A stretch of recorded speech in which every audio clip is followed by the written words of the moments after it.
ফুলসজ্জিত রুমে এক হাতে ঘোমটা দিয়ে বসে আছে নোরা। এর আগেও তার বিয়ে হয়েছিল, বিয়েটা টেকেনি কারণ নোরা বোবা, কথা বলতে পারে না, তবে শুনতে পায়। এইবার যার সাথে বিয়ে হয়েছে তাকে সে দেখেনি, তবে শুনেছিল সে খুব রাগী আর অহংকারী মানুষ। তাই তো নোরা ভয়ে ভয়ে আছে। যার সাথে বিয়ে হয়েছে তার বউ নাকি চলে গেছে পরকীয়া করে। নোরা বুক ফুলিয়ে শ্বাস নিল। ভয়ে মেয়েটা অনবরত ঘামছে। নোরার বয়স 16 বছর, মাধ্যমিক পর্যন্ত লেখাপড়া করেছে। উচ্চ মাধ্যমিক পড়ার সুযোগ সে পায়নি, কারণ ঘরে সৎ মা ছিল। দিনে রাতে উঠতে বসতে তাকে মারধর করত। ওনার বাসায় বউদের এত পড়ালেখা করে লাভ কি? তারা তো আর জজ ব্যারিস্টার হবে না। নোরা দেখতে সুন্দর না হলেও অতটাও খারাপ না। শ্যামলা তার গায়ের রং, এক ডাল মাথা ভর্তি চুল, হরিণের মতো টানা টানা চোখ, কপালে এক সাইডে সুন্দর একটা তিল আছে। নোরার যার সাথে বিয়ে হয়েছে তার নাম আহান মির্জা, পেশায় একজন সিআইডি। নোরা ছোট থেকে এইসব পেশার মানুষদের ভয় পায়, আর আজ তার ভাগ্যেই এই পেশার একজন জুটেছে। আহান মির্জার বাবা শাকিল মির্জা একজন ডাক্তার। নোরা যতটুকু শুনেছে শাকিল মির্জারা দুই ভাই এক বোন। শাকিল মির্জা বড় আর ওনার ভাই সজীব মির্জা ছোট। আহান মির্জারা দুই দুই ভাই এক বোন। আহান বড় আর ছোট ভাই শাকিব মির্জা ইন্টারে পড়ে বেশ মিশুক। নোরার সাথে বেশ সুন্দর করে কথা বলেছে, মিশেছে। নোরা যেহেতু কথা বলতে পারে না তাই মাথা নাড়িয়েছে। আর ছোট বোন আলো মির্জা এবার মাধ্যমিকে পড়ে। নোরার এইসব ভাবনার মাঝে দরজা খোলার শব্দ হলো। নোরা নড়েচড়ে বসলো। আহান মির্জা প্রবেশ করলো, সশব্দে ডোরটা লক করলো। দেখে বোঝা যাচ্ছে বেশ রেগে আছে। নোরা ঘুমটার আড়ালে একবার আর চোখে তার পুরুষটিকে দেখলো। বেশ লম্বা চড়া সুঠাম দেহ, বোঝাই যাচ্ছে নিয়মিত জিম করে। নোরার যেন দম বন্ধ হয়ে আসছে, ডুব গিলল সে। আহান নোরার দিকে তাকিয়ে বলল, hey you, Nora Fateha right? নোরা মাথা নাড়িয়ে হ্যাঁ বোঝালো। আহান তার মাথার পাগড়িটা কলতে কলতে বলল, এই বিয়েটা মেনে নিতে আমার সময় লাগবে, কিন্তু তার মানে এই না যে তোমায় অসম্মান করব। যথেষ্ট সম্মান করব তোমায়। পড়ালেখা করতে চাও? নোরা ফেরে মাথা নাড়ালো। গুড, কালই তোমায় ভর্তি করে দেব। সাকিবের সাথে রোজ কলেজে যাবে, কোনো ছেলেদের সাথে বলেও মিশবে না। আর শোনো, বোরকা পরে কলেজে যাবে। Got it? নোরা মাথা নাড়ালো। কি আর বা করবে, মাথা নাড়ানো ছাড়া তো আর কোনো কাজ নেই। কথা তো আর বলতে পারে না। আহান ফোর্স করে নিঃশ্বাস নিল। তারপর নোরাকে বলল, কাছে আসো। নোরা বাধ্য মেয়ের মতো বিছানা থেকে নেমে কাছে এলো। নোরার ঘুমটা তুললো, অতঃপর বলল, মাশাল্লাহ, খুব সুন্দর তুমি, হাতটা দাও। নোরা হাতটা দিল। আহান পকেট থেকে একটি জুয়েলারি বক্স বের করে নোরাকে আংটি পরিয়ে দিল, অতঃপর বলল, যাও দ্রুত ফ্রেশ হয়ে নাও। তোমার এই সাজ পোশাক দেখে আমারই গরম লাগছে। তোমার না জানিয়ে কত কষ্ট হচ্ছে। দেরি করো না, কুইক ফ্রেশ হয়ে নাও। নোরা তার লাগেজ থেকে জামা বের করতে নিলে আহান বলল, আলমারির ড্রয়ারে তোমার জন্য রাখা একটা প্যাকেট আছে, ওটা নাও। নোরা তাই করলো। আলমারি খুলে প্যাকেটটা বের করে নিয়ে ভিতরে হাত দিয়ে ভিতরে থাকা ড্রেস বের করলো। বাজ করা নতুন ড্রেসটা করে চোখের সামনে ধরতে চোখ জোড়া তার বড় বড় হয়ে গেল। এতে নাইট ড্রেস। নোরা তো বাপের জন্মেও এই ড্রেস পরেনি। নোরা মাথা নাড়িয়ে না বোঝালো, যার অর্থ সে পরবে না এটা। আহান ব্রো যুগল কুচকে বলল, এইটাই পড়তে হবে গো, তুমি না পড়লে তো আমি পড়িয়ে দিব। বিলিভ মি, আমার একটুও কষ্ট হবে না, না লজ্জা লাগবে। Now you decide. নোরা বেকায়দায় পড়ল। আহানের চোখ মুখ দেখে বোঝা যাচ্ছে সে মোটেও ফাজলামো করছে না, কথাটা সে সিরিয়াসলি বলেছে। কাঁদো কাঁদো বাপ নোরার। কি হলো, আমি আসবো? নোরা আর এক সেকেন্ডও দাঁড়ালো না, সেখানে দৌড়ে বাথরুমে ঢুকে গেল। এই লোকটাকে তার মোটেও ভালো লাগেনি। কেমন কাপ চারানো গম্ভীর গলা। আর একটু হলে নোরা ফিট খেত। আল্লাহর দয়ায় সহি তাই বাঁচিয়ে দিল, তাই এই যাত্রায়। নোরা চলে যেতে আহান বারান্দায় চলে গেল। পাঞ্জাবির পকেট থেকে হাতে একটা সিগারেট নিল। নোরার সাথে তার বিয়েটা গটকালির মাধ্যমে হয়েছে। হাজার মেয়ের পিকের মধ্যে তাকে তাকে সে সিলেক্ট করেছে। ওর কথা বলতে না পারাতে তার কোনো সমস্যা নেই। মানুষটি খাঁটি হতে হবে। আগের জনের মতো বেমান হলে সেই বেমান, না হলেই সে খুশি। বেশ কিছুক্ষণ পর দরজা খোলার তীক্ষ্ণ শব্দ হলো। বুঝলো নোরা বের হয়েছে। হাতের সিগারেটটা ফেলে দিয়ে লম্বা কদম ফেলে ঘরের ভিতরে প্রবেশ করলো সে। দেখলো নোরা জড়োসড়ো হয়ে দাঁড়িয়ে আছে, নাইটি পরে। নাইটিটা বেশ মানিয়েছে নোরার গায়ে। ইচ্ছাকৃতভাবে নোরাকে ভয় দেখানোর জন্য আহান গম্ভীর কণ্ঠে বলল, স্বাভাবিক হয়ে দাঁড়াও, এভাবে দাঁড়িয়ে আছো কেন? কেঁপে উঠল নোরা। কি সাংঘাতিক লোক রে বাবা! রাগ আর গম্ভীর্যর যেন এই লোকের রন্ধে রত্নে।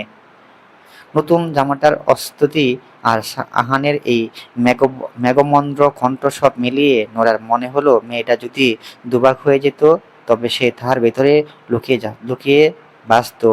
ভয়ে সে চোখ দুটো শক্ত করে বন্ধ করে ফেলল। আহান নোরার এ জড়সড় রূপ দেখে মনে মনে একটু হাসল। নিজের পেশাগত গম্ভীর স্বভাবটা চট করে ঝেড়ে ফেলা তার পক্ষে কঠিন, তবে মেয়েটাকে আর বেশি গাটালো না। সে নোরার আরেকটু কাছে এগিয়ে এসে আলতো করে ফিটের পিছনে চুলগুলো সরিয়ে দিয়ে নরম গলায় বলল, আমি মানুষটা একটু শক্ত স্বভাবের নোরা, কিন্তু জল্লাদ নয়। এই পোশাকটাই তোমাকে সত্যি খুব মানিয়েছে। এখন ওভাবে মূর্তির মতো দাঁড়িয়ে না থেকে কাটে গিয়ে ঘুমাও। আজ সারাটা দিন তোমার উপর দিয়ে দখল গেছে। নোরা যেন হাঁপ ছেড়ে বাঁচল। সে দ্রুত পায়ে কাঠের এক কোণায় গিয়ে গুটিসুটি মেরে শুয়ে পড়ল এবং গায়ের ওপর চাদরটা অমনভাবে টেনে দিল যেন নিজেকে পুরোপুরি আড়াল করা যায়। আহান একটা দীর্ঘশ্বাস ফেলে আলমারি থেকে নিজের টি শার্ট আর ট্রাউজার বের করে ওয়াশরুমে চলে গেল। কিছুক্ষণ পর যখন সে ফ্রেশ হয়ে বের হলো, দেখলো নোরা খাটের একদম শেষ প্রান্তে প্রায় পড়ে যাওয়ার মতো অবস্থায় ঘুমানোর চেষ্টা করছে। আহান খাটে এসে শুতে পুরো তোশকটা একটু একটু দেবে গেল। নোরার হৃৎপিণ্ড আবার যেন ড্রাম বাজতে শুরু করলো। সে দেওয়ালের দিকে মুখ করে চোখ বন্ধ করে রইল। হঠাৎ একটা শক্ত ও উষ্ণ হাত নোরার কোমর উপরে জড়িয়ে ধরল এবং আলতো টানে তাকে কাঠের মাঝ বরাবর নিয়ে এলো। নোরা আতঙ্কে শিউরে উঠে চোখ বড় বড় করে অন্ধকারের মাঝে আহানের ফিসফিসানি শুনতে পেল। ওভাবে একদম কিনারে শুলে রাতে নিচে পড়ে গিয়ে হাত পা ভাঙবে, তখন আবার কাল সকালে কলেজে ভর্তি করতে যেতে পারবো না। চুপচাপ ঘুমাও, আমি তোমার কোনো ক্ষতি করব না। আহানের গায়ের হালকা পারফিউম আর সিগারেটের মিশ্র গন্ধটা নোরার নাকে এসে লাগলো। সে প্রথম কোনো পুরুষের এত কাছাকাছি হওয়া। প্রথমে ভয় লাগলেও আহানের বুকের ওম আর শক্ত বাঁধনের কেমন যেন একটা অদ্ভুত নিরাপত্তা ছিল।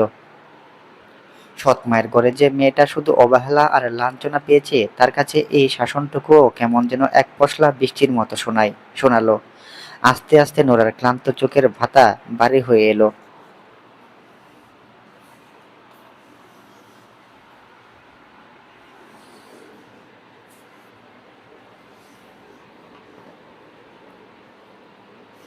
পরদিন সকালে পাখির কিচিরমিচিরে নোরার ঘুম ভাঙল। চোখ মেলতেই সে দেখল ঘর ফাঁকা, আহান রুমে নেই। সে ধরপড় করে উঠে বসলো। নতুন বাড়ি, প্রথম সকাল, অথচ তার উঠতে দেরি হয়ে গেল। সৎ মা হলে এতক্ষণে চুলের মুঠি ধরে টেনে তুলতো। নোরা তাড়াহুড়ো করে ফ্রেশ হয়ে নিজের সুতির থ্রি পিস পরে রুম থেকে বের হতে ডাইনিং স্পেসে সাকিবের মুখোমুখি হলো। সাকিব তাকে দেখে একগাল হেসে বলল, আরে ভাবিজান, গুড মর্নিং। তুমি এত সকালে উঠতে পড়লে কেন? ভাইয়া তো বললো তোমাকে ডাক না দিতে। নোরা লজ্জা পেয়ে মাথা নিচু করলো। তখনই রান্নাঘর থেকে আলো বের হয়ে এলো, তার হাতে চায়ের কাপ। আলোকে দেখে নোরার খুব আপন মনে হলো। আলো বলল, ভাবি, বাবা আর ভাইয়া অলরেডি টেবিলে বসা, চলো নাস্তা করবে। ডাইনিং টেবিলে যেতে নোরার বুকটা আবার দপ করে উঠল। টেবিলের প্রধান আসনে বসে আছেন শ্বশুর শাকিল মির্জা, তার ঠিক পাশেই বসা ওনার ছোট ভাই সজীব মির্জা এবং চাচি শাইলা বেগম। সজীব মির্জার দুই ছেলে মেয়ে রায়ান আর রিদিয়া, ওরাও টেবিলে বসে নিজেদের মধ্যে খুনসুটি করছে।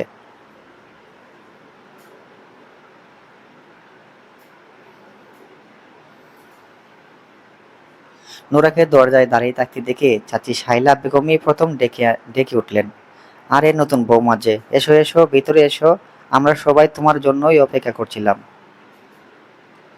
নোরা মাথা নিচু করে দৃঢ় পায়ে টেবিলের দিকে এগিয়ে গেল। আলো নোরাকে টেনে নিয়ে আহানের পাশে খালি চেয়ারটায় বসিয়ে দিল। নোরা আর চোখে একবার আহানের দিকে তাকালো।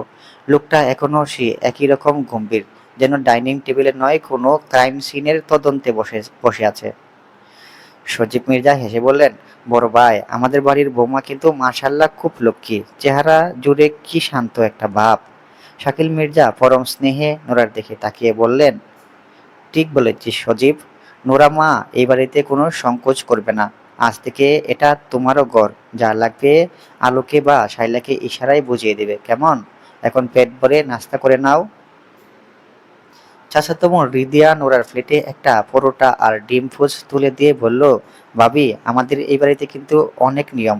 তবে সবচেয়ে বড় নিয়ম হলো সকালের নাস্তাটা সবাইকে একসাথেই করতে হয়। তুমি একদম ভয় পেও না, আমরা সবাই খুব ফ্রেন্ডলি।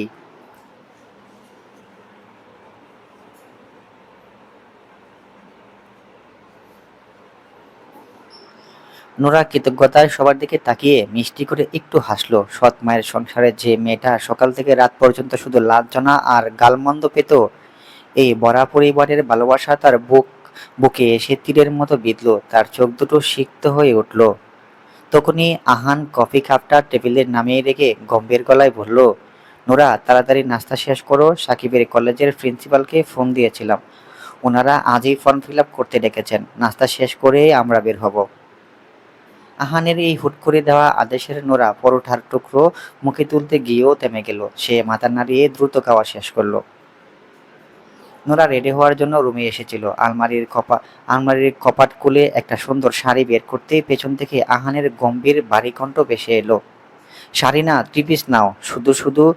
শাড়ি শুধু আমার জন্য পরবে, তোমার সকল সাজসজ্জা সব আমার জন্য, ক্লিয়ার? বাইরে গেলে একদম ফকিন্নিটার মতো যাবে, যাতে কেউ তোমার দিকে নজর না দেয়। অবশ্য তোমার তোমার বর তো আছেই, সাহস নেই কারোর। আমার জিনিসের দিকে কেউ বাঁকা চোখে তাকালে কলেজা চিড়ে ফেলবো।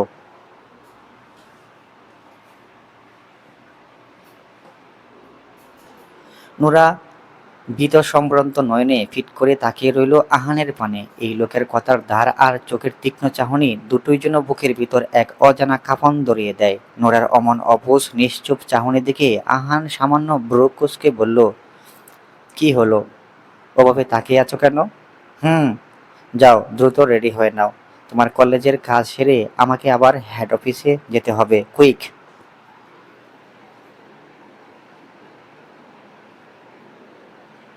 নোরা আর এক মুহূর্ত দাঁড়িয়ে দাঁড়িয়ে থাকার সাহস পেল না। আহানের কথা মতো বাধ্য মেয়ের মতো ত্রিপিসটা আঁকড়ে ধরে তড়িঘড়ি করে ওয়াশরুমে ঢুকে গেল। বেশ কিছুক্ষণ পর সে যখন চেঞ্জ করে বের হলো, তখন তার এক ঢাল মাথা ভর্তি ভেজা চুলের পিঠের উপর আলগা হয়ে ছড়ে আছে। আহান কাটে বসে কি যেন ভাবছিল। নোরাকে বের হতে দেখে দুই আঙ্গুলের ইশারায় তাকে নিজের কাছে ডাকলো। মনের ভেতর হালকা সংকোচ নিয়ে দু পা এগিয়ে গেল নোরা। আহান উঠে এসে তাকে ড্রেসিং টেবিলের আয়নার সামনে দাঁড় করিয়ে দিল। তারপর পরম যত্নে চিরুনিটা হাতে নিয়ে নোরার রেশমি চুলগুলো আলতো করে আঁচড়ে দিতে লাগলো। চুল আঁচড়ানোর শেষে নোরার মাথায় একটা হিজাব ক্যাপ পরিয়ে দিল। নিজেই আলমারি থেকে একটা ম্যাচিং হিজাব বের করে অত্যন্ত নিপুণ হাতে নোরার মাথায় জড়িয়ে দিতে লাগলো।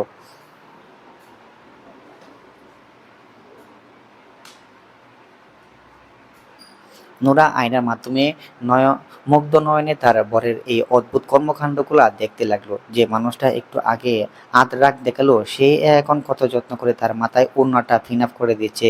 হিজাব পরানো শেষ করে আহান টেবিলের ডয়ার থেকে দুটো ঝকঝকে স্বর্ণের বালা বের করলো।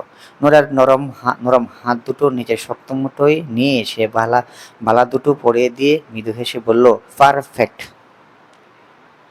কথাটা শেষ করে আহান আচমকা একটু ঝুঁকে এসে নোরার কপালে আলতো করে একটা ভালোবাসার পরশ চুয়ে দিল। আহানের সেই তপ্ত ও গভীর স্পর্শ পাওয়া মাত্রই নোরার সর্বাঙ্গে যেন তীব্র এক বিদ্যুৎ প্রবাহ বয়ে গেল। নোরা লজ্জায় চোখ দুটো নিচু করে ফেলল। আয়নায় নিজের লাল লাল হয়ে যাওয়া গাল দুটোর দিকে তার নিজেরই বিশ্বাস হচ্ছিল না। এই মেয়েটা গতকাল পর্যন্ত অবহেলায় বড় হওয়া সেই নোরা। আহান ড্রেসিং টেবিলের ওপর থেকে নোরার ব্যাগটা তুলে নিয়ে তার হাতে দিল। তারপর ঘড়ির দিকে তাকিয়ে বলল, ব্যাস, এবার জলদি চলো, নিচে সবাই অপেক্ষা করছে। আহান যখন রুম থেকে বের হওয়ার জন্য দরজার দিকে এগুলো, নোরা তার পিছনের চৌড়া পিঠটায় তাকে থামিয়ে দিয়ে মনে মনে এক অদ্ভুত প্রশান্তি অনুভব করলো। লোকটা বাইরে থেকে যতটা রাগী আর অহংকারী, ভিতরে যেন ঠিক ততটাই আগলে রাখার মতো এক বিশাল আকাশ।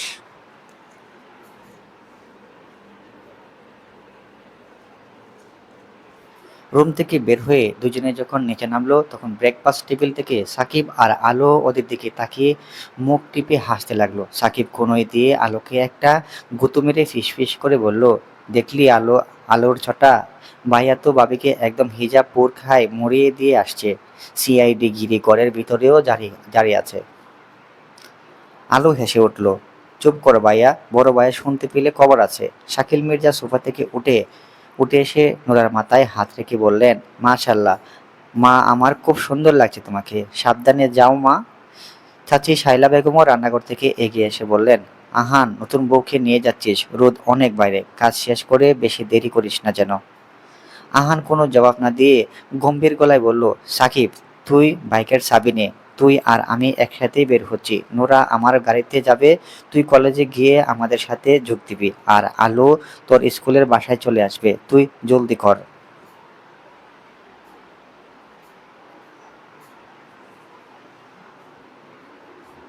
আলো মাথা নাড়ল।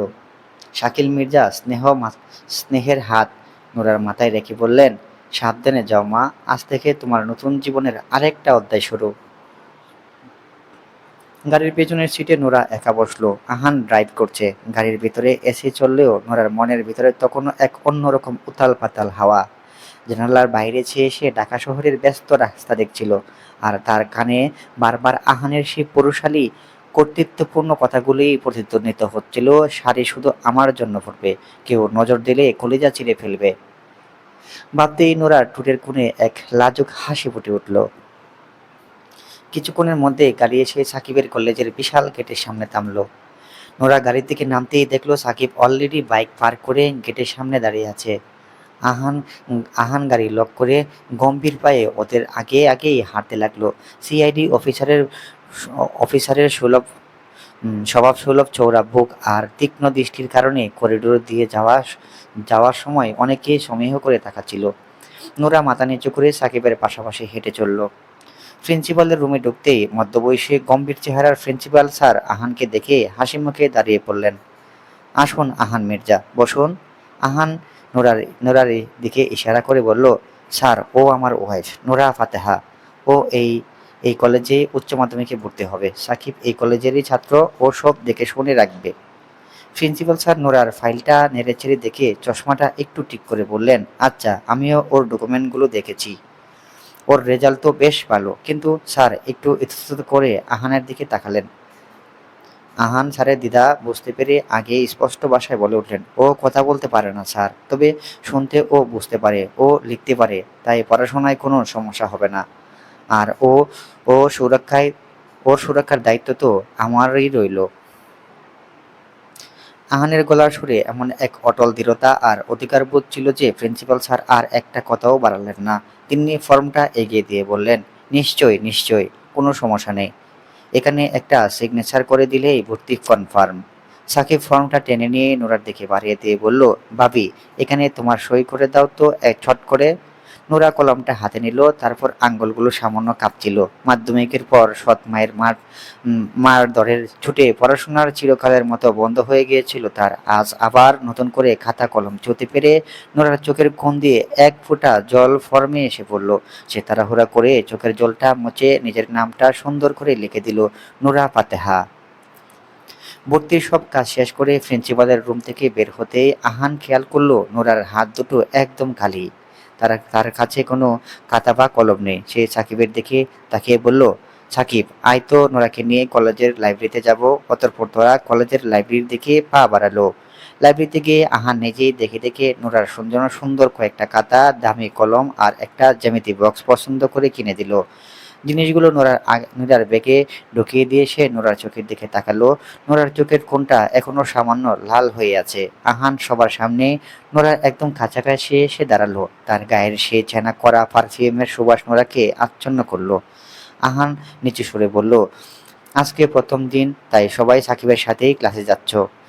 খাতা কলম কিনে দিলাম, মন দিয়ে ক্লাস করবে। কাল থেকে বোরখা ছাড়া যেন তোমাকে কলেজে গেটেও না দেখি। আর বাড়ি গিয়ে পড়তে বসে সাকিবের বই থেকে আমি বাড়ি ফেরার পথে ভালো বই কিনে নিয়ে আসবো।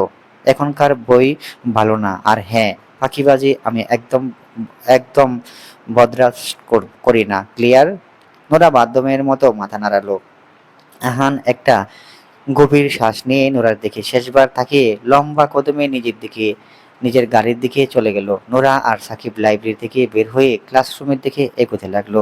নোরা অপলক চোখে আরেকবার করিডোরের জানালা দিয়ে তার বরের চলে যাওয়ার দিকে তাকিয়ে রইল।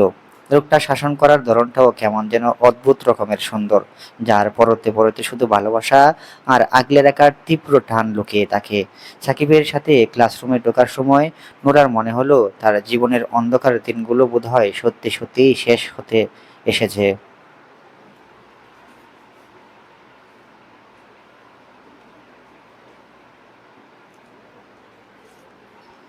হেড অফিসের বিশাল কনফারেন্স রুম জুড়ে এখন তমতমে নীরবতা বিরাজ করছে। এসির মৃদু গঞ্জনের মাঝেও ঘরের ভিতরের পরিবেশটা কেমন যেন উত্তপ্ত। টেবিলের চারপাশে বসে আছেন ডিপার্টমেন্টের সিনিয়র সব অফিসাররা। সবার দৃষ্টি প্রেস্টিজের বড় স্ক্রিনটার দিকে, যেখানে একের পর এক ক্রাইম সিনের ছবি ভেসে উঠছে। টেবিলের একদম প্রধান আসনে দাঁড়িয়ে আছে আহান মির্জা। তার পরনে এখন ব্লেজার নেই, শার্টের হাতা দুটো কোনোই পর্যন্ত গোটানো। চোখের দৃষ্টি ইগলের মতো তীক্ষ্ণ আর চোয়াল শক্ত হয়ে আছে। এই মুহূর্তে তাকে দেখলে যে কেউ ভয় পেয়ে যাবে। ঘরের ভিতরে তীব্র গম্ভীর্যই প্রমাণ করে দিচ্ছে খুব বড় আর ভয়ানক কোনো একটা ক্রাইম বিষয়ের কথা হচ্ছে।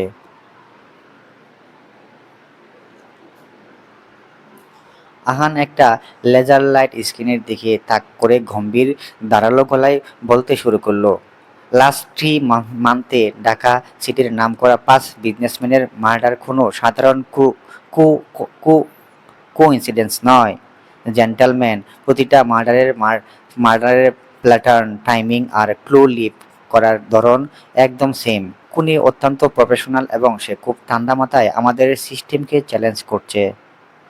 আহানের কথা শুনে সিনিয়র ইন্সপেক্টর রফিক সাহেব চশমাটা ঠিক করে বললেন, কিন্তু আহান, ভিকটিমদের ফ্যামিলি ব্যাকগ্রাউন্ড কিংবা বিজনেসের তো কোনো মিল নেই, তাহলে মোটিভটা কি হতে পারে? আহান টেবিলের ওপর 2 হাত রেখে একটু ঝুঁকে বসল। তার চোখের মণি দুটো যেন জ্বলছে। সে ফাইলটা নেড়েচেড়ে একটি ছবি সামনে এনে বলল, মিল আছে স্যার। বাহ্যিকভাবে কোনো কানেকশন না থাকলেও এদের প্রত্যেকের আড়ালে একটা বিশাল ব্ল্যাক মানি সিন্ডিকেট কাজ করছে।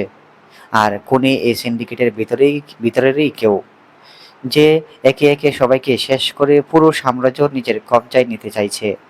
This is this is a cold blooded serial killing. পুরো কনফারেন্স রুমে আবার ভিনপতন নীরবতা নেমে এলো। আহানের এই নিখুঁত অ্যানালাইসিস আর কেস স্টাডির সামনে কারো কোনো দ্বিমত পোষ করার সাহস হলো না।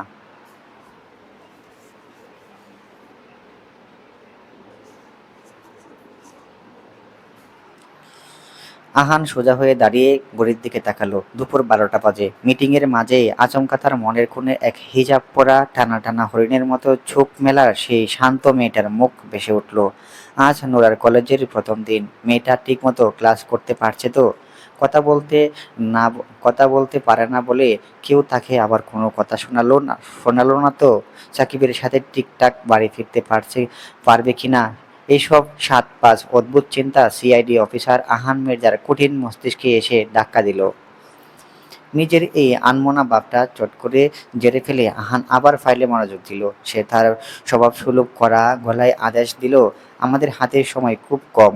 নেক্সট 24 আওয়ার্সের মধ্যে এই সিন্ডিকেটের ব্যাংক স্টেটমেন্ট আর কল রেকর্ডস আমার টেবিলে চাই। কোনো ভুল যেন না হয়। That's all for today. Meeting শেষ হতে অফিসাররা একে একে রুম থেকে বের হয়ে গেলেন। আহান নিজের চেয়ারটায় এসে দপ মেরে বসল। কপালে জমে থাকা হালকা ঘামটুকু মুছে পকেট থেকে ফোনটা বের করলো। সাকিবের নম্বরে ডায়াল করার জন্য আঙ্গুল বাড়ালেও সে একটু থমকে গেল। রাগ আর গাম্ভীর্যের চাদরে ঢাকা এই মানুষটার নিজের অজান্তে নোরার জন্য এক তীব্র টান অনুভব করতে শুরু করেছে, যা সে নিজের কখনো পুরোপুরি স্বীকার করতে পারছে না। আহান সাকিবের নাম্বারে ডায়াল করার সিদ্ধান্ত বদলে ফোনটা টেবিলের উপর রেখে দিল। চেয়ারের ব্যাকরেস্টে মাথা ঠেকিয়ে সে একটা দীর্ঘ শ্বাস ফেলল। মায়ের চেহারাটা আজ বড্ড মনে পড়ছে। আহান যখন খুব ছোট তখনই মা দুনিয়া ছেড়ে চলে গেছেন। মায়ের আদর স্নেহ কেমন হয় তা সে ভালো করেই বুঝতে পারেনি। শাকিল মির্জা অবশ্য মায়ের অভাব বুঝতে দেননি কখনো, কিন্তু মায়ের শূন্যতা কি আর অন্য কিছু দিয়ে পূরণ করা হয়? বিশাল এই শূন্যতার মাঝে আজ হুট করে নোরার এই মায়াবী টানা টানা হরিণের মতো চোখ দুটো যেন আহানের মনে এক পশলা শীতল হাওয়া এনে দিল। মেয়েটার কোনো নিজস্ব পৃথিবী নেই, কথা বলার শক্তি নেই। আজ থেকে তো ও পুরোপুরি আহানেরই দায়িত্ব। বিকেলের দিকে হেড অফিসের জরুরি কাজ শেষ করে আহান যখন গাড়ির দিকে এগুলো, তখন তার মাথায় নোরার কথাই ঘুরছিল। কাল থেকে মেয়েটা কলেজে যাবে, অথচ তার কোনো বোরকা নেই, পড়ার বইপত্র নেই, সবচেয়ে বড় কথা নোরার কাছে কোনো ফোন নেই। কথা বলতে না পারলেও অন্তত টেক্সট করে সে সে তার নিজের প্রয়োজনের কথা জানাতে পারবে। এই ভেবে আহান গাড়ি স্টার্ট দিয়ে সোজা চলে গেল শহরের নামকরা একটা শপিং মলে। সেখানে গিয়ে নিজে দেখেই খুব সুন্দর মার্জিত ডিজাইনের দুটো কালো বোরকা পছন্দ করলো। তারপর একটা গ্যাজেট শপে ঢুকে নোরার জন্য লেটেস্ট মডেলের একটা দামি স্মার্টফোন কিনে নিল। বুক স্টল থেকে বুক স্টল থেকে ইন্টারের সব নতুন বইয়ের সেট আর ফেরার পথে নোরার জন্য ডেইরি মিল্ক চকলেটের বেশ কয়েকটা বড় বার কিনে নিল। সব প্যাকেজ গাড়ির সব প্যাকেজ গাড়ির পিছনের সিটে রেখে আহান বাড়ির উদ্দেশ্যে রওনা দিল। মির্জা বাড়িতে যখন বিকেলের নরম আলো এসে পড়েছে, আহানের বেডরুমে তখন একটা উৎসবমুখর পরিবেশ।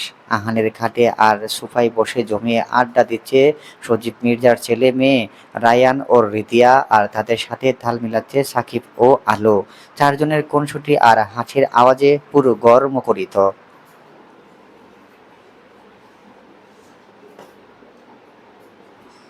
নোরা তাদের ঠিক মাঝখানে বসে আছে। গোলগাল গোলগাল মুখটা ওড়না দিয়ে ঢাকা, কোলের ওপর দুই হাত জড়ো করা। সে কথা বলতে পারে না ঠিকই, কিন্তু রায়ান আর সাকিবের একে অপরের পেঁচানো গল্পগুলো শুনে তার মুখ দুটো এক অদ্ভুত আনন্দ খেলা করছে। ঠোঁটের কোণে লেগে আছে এক চিলতে মিষ্টি হাসি।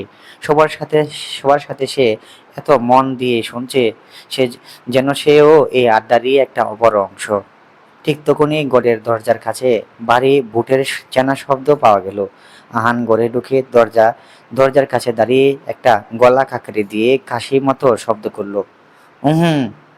ব্যাস, এই একটু মৃদু কাশির শব্দে পুরো রুমের কিনবত নীরবতা নেমে এলো। সাকিব আর রায়ান খাট থেকে সোজা সোজা হয়ে বসলো। আলো রিদিয়ার হাত ধরে হাত হাত ছেড়ে দিয়ে আমতা আমতা করতে লাগলো। আহানের এই সিআইডি সুলভ গম্ভীর রূপটাকে বাড়ির সবাই কম বেশি সমীহ করে, বিশেষ করে যখন সে অফিস থেকে ফেরে।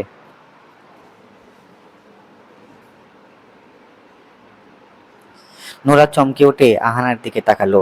মাথার ঘোমটাটা একটু টেনে দিয়ে সে দ্রুত উঠে দাঁড়িয়ে মাথা নিচু করে ফেললো। আহান সবার দিকে একবার চোখ বুলিয়ে নোরার দিকে এগিয়ে এলো। হাতের প্যাকেটগুলো টেবিলের উপর রেখে নিজের সে চেনা বাড়ি কণ্ঠে বলল, সাকিব, প্যাকেটটা সাইডে টেবিলে রেখে তোরা এখন নিচে যা। সবাই দ্রুত ঘর থেকে বেরিয়ে যেতে আহান প্যাকেট থেকে নতুন ফোনের বক্স আর চকলেটের বারগুলো বের করে সরাসরি নোরার দিকে বাড়িয়ে দিয়ে বলল, এটা তোমার ফোন। কথা বলতে না পারলেও আজ থেকে কোনো সমস্যা হলে আমাকে টেক্সট করবে। আর এগুলো নাও, বইগুলো গুছিয়ে ফেলো।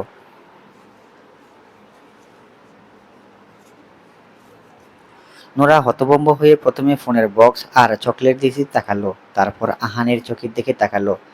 তার মতো এক অবহেলিত বোবা মেয়ের জন্য কেউ এত কিছু ভাবতে পারে, তা তার কল্পনারও বাইরে ছিল। নোরা কাঁপা কাঁপা হাতে জিনিসগুলো লুফে নিল, তার চোখে দুটো কৃতজ্ঞতায় আর এক অজানা ভালো লাগায় চকচক করে উঠল। নোরা চলচল দৃষ্টিতে তাকিয়ে রইল আহানের পানে। অতীতটা আচমকা এত তীব্র কালবৈশাখীর মতো তার মনের কোণে হানা দিল। তার আগের সংসারের স্বামী তাকে শুধু বকাঝকা করত, অমানসিক মারধর করত, কখনো ভালোবেসে আলতো করে ছুঁয়েও দেখেনি। মাত্র মাত্র 1 মাসের সেই মরকময় সংসার জীবনে মারধর ব্যতীত কোনো স্পর্শ তার ভাগ্যে জুটেনি। সে মানুষটা মত্ত থাকত বাইরের পরনারীর নিয়ে। আর আজ বোধহয় নোরার জীবনের শ্রেষ্ঠ পাওয়া এই রূপকথার মতো যত্ন সে কারোর কাছেই আশা করেনি। নোরার চোখের কোণ বেয়ে এক ফোঁটা অশ্রু গড়িয়ে পড়তে দেখে আহান আর ছেনা গম্ভীর কণ্ঠটা একটু নরম করে বলল, নোরা, তুমি কাঁদছো কেন? মানুষ খুশি হলে হাসে আর তুমি কাঁদছো, বিষয়টা কেমন না? আচ্ছা শোনো, বইগুলো টেবিলে গুছিয়ে রাখবে, আর ওই নীল প্যাকেটে তোমার জন্য দুটো বোরকা আছে, দেখে নিও। নোরা আলতো করে মাথা নাড়ালো।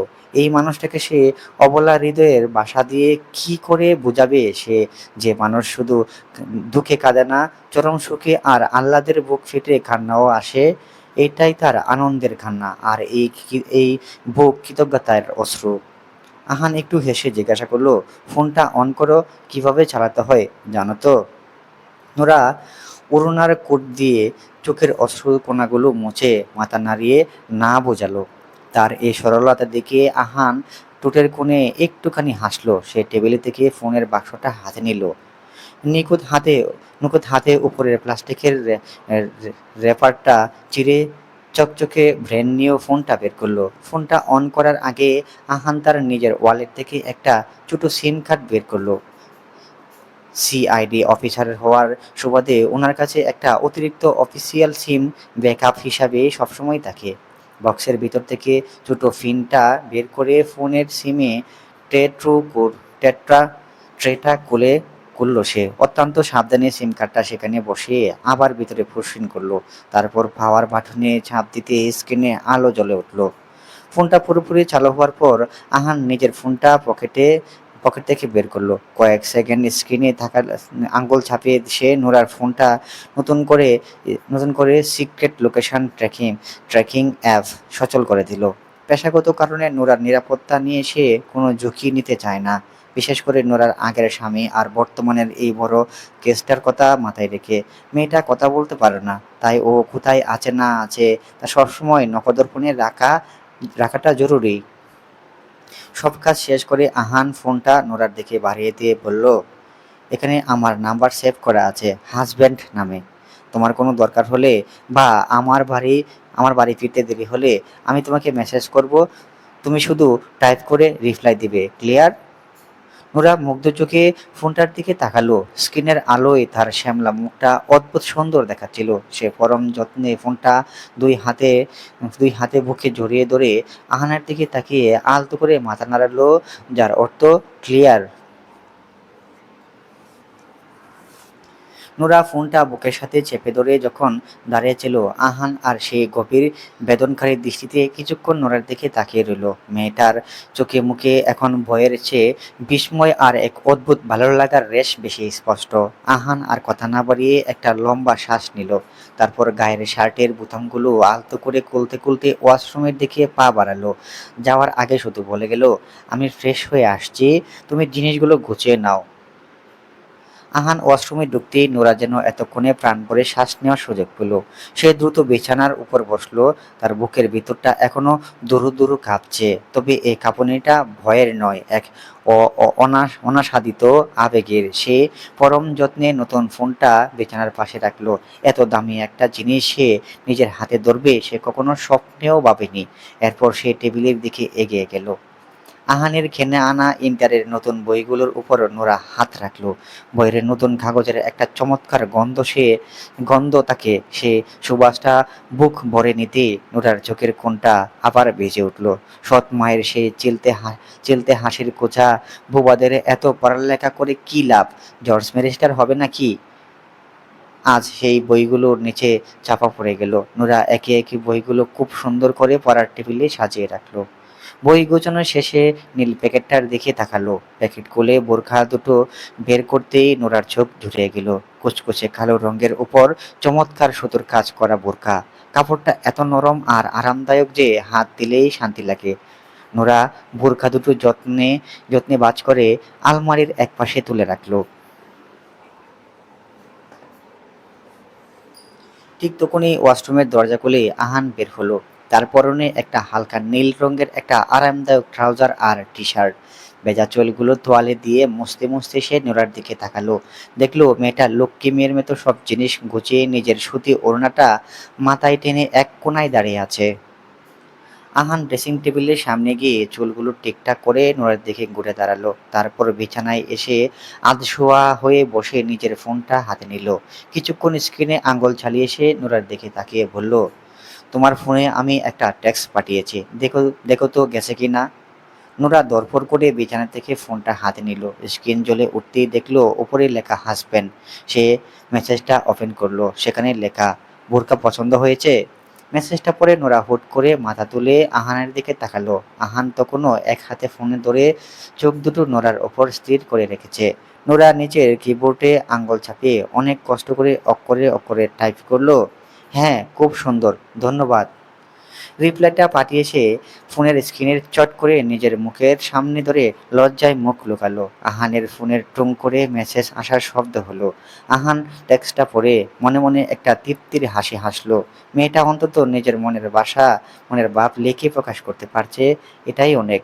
সে ফোনটা পাশে রেখে নোরাকে বলল, মুখ লুকিয়ে রাখতে হবে না, এখন নিচে চলো, এই বাড়ির বিকেলের ছায়ের দায়িত্বটা ছাঁচি আর আলোর উপরেই থাকে। সবাই নিশ্চয়ই আমাদের জন্য অপেক্ষা করছে।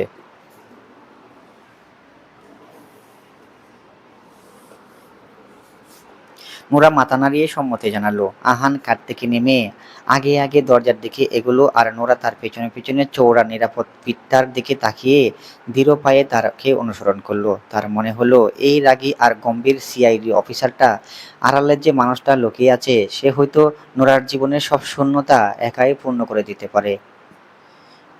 নিচে দুজনে যখন ড্রয়িং রুমে নেমে এলো তখন বাড়ির পরিবেশটা বেশ শান্ত।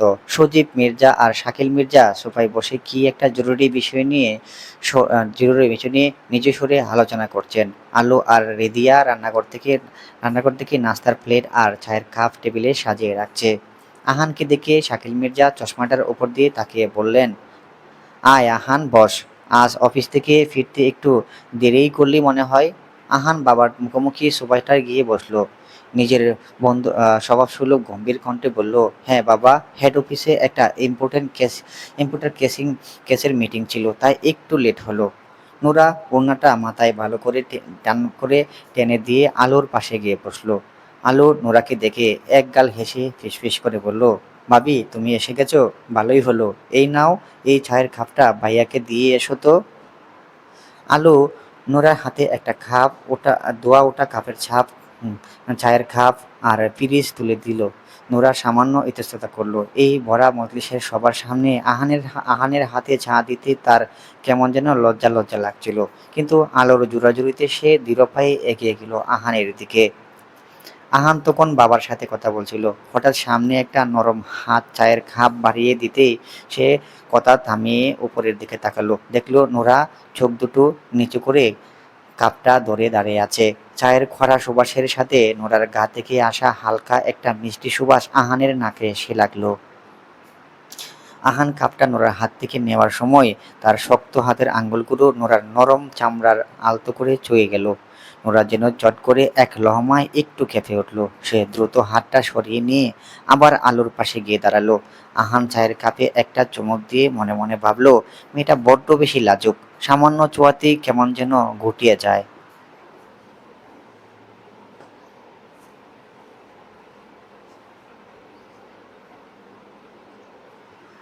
চাচি শায়লা বেগম ডাইনিং টেবিলে এসে বললেন, নোরা মা, তুমি এসে বসো পড়ো, একটু নাস্তা খেয়ে যাও। নোরা মাথা নাড়িয়ে না বোঝালো।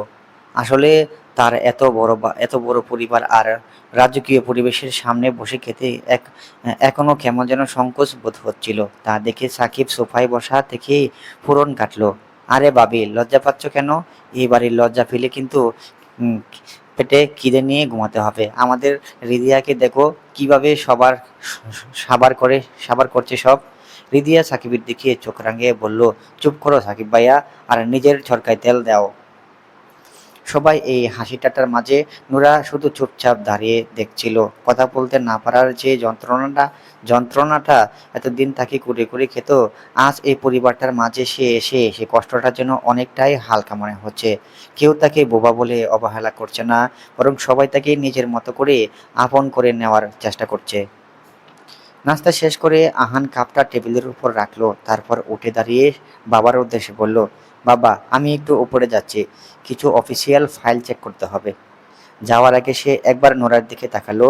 নোরার শান্ত শান্ত টানা টানা হরিণের মতো চোখ দুটো তখনও তার দিকেই নিবদ্ধ ছিল। আহান চোখের ইশারায় নোরাকে উপরে আসার ইঙ্গিত দিয়ে লম্বা কদম সিঁড়ির দিকে এগিয়ে গেল। নোরা বুঝলো এবার তাকে উপরে যেতে হবে। সে আলোর কাছ থেকে বিদায় নিয়ে দৃঢ় পায়ে সিঁড়ি বেয়ে উপরে নিজের ঘরের দিকে পা বাড়ালো। তার তার মনে এক নতুন কৌশল। এবার আহান তাকে কি বলবে। নোরা দৃঢ় পায়ে সিঁড়ি বেয়ে উপরে উঠে যখন ঘরের দরজায় এসে দাঁড়ালো, তখন তার বুকটা আবারও দুরু দুরু করে কাঁপতে শুরু করছে। এই পুরুষটার সামনে এলেই কেন যে তার সমস্ত শরীর অবশ হয়ে আসে। দরজাটা খোলাই ছিল। ভিতরে তাকিয়ে দেখলো আহান খাটের উপর ল্যাপটপটা কোলে উপরে রেখে গম্ভীর মুখে কি যেন টাইপ করছে। পাশে পাশে জড়িয়ে আছে বেশ কিছু অফিসিয়াল ফাইলপত্র। নোরা আলতো পায়ে ঘরের ভিতরে প্রবেশ করলো। তার পায়ের কোনো শব্দ না হলেও আহান টের পেল ঠিকই। সেই ল্যাপটপের স্ক্রিন থেকে চোখ না সরিয়েই সে ভারী কর্তৃত্বপূর্ণ গলায় বলল, দরজাটা লক করে ভিতরে এসো। নোরা বাধ্য মেয়ের মতো পেছনে ফিরে দরজাটা লক করে দিল। তারপর কি বলবে বুঝতে পেরে খাটের এক কোনায় চুপচাপ দাঁড়িয়ে রইল। আহান আরো কিছু টাইপ করার পর ল্যাপটপটা পাশে সরিয়ে রাখলো। চশমাটা খুলে টেবিলের উপর রেখে সে সোজা হয়ে বসলো। তার তীক্ষ্ণ বেদনকারী চোখ দুটো এবার সরাসরি স্থির হলো নোরার ওপর।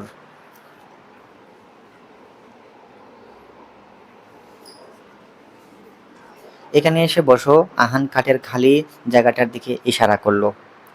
নোরা আর চোখে একবার আহানের দিকে তাকিয়ে দৃঢ় পায়ে এগিয়ে গেল এবং কাঠ থেকে বেশ কিছুটা দূরত্ব বজায় রেখে একদম কিনারে এসে বসলো। তার এই দূরত্ব বজায় রেখে বসাটা আহানের মোটেও পছন্দ হলো না। সে একটা গভীর শ্বাস নিয়ে নোরার আরেকটু কাছে এগিয়ে এলো। নোরার মনে হলো তার দম যেন বন্ধ হয়ে আসছে।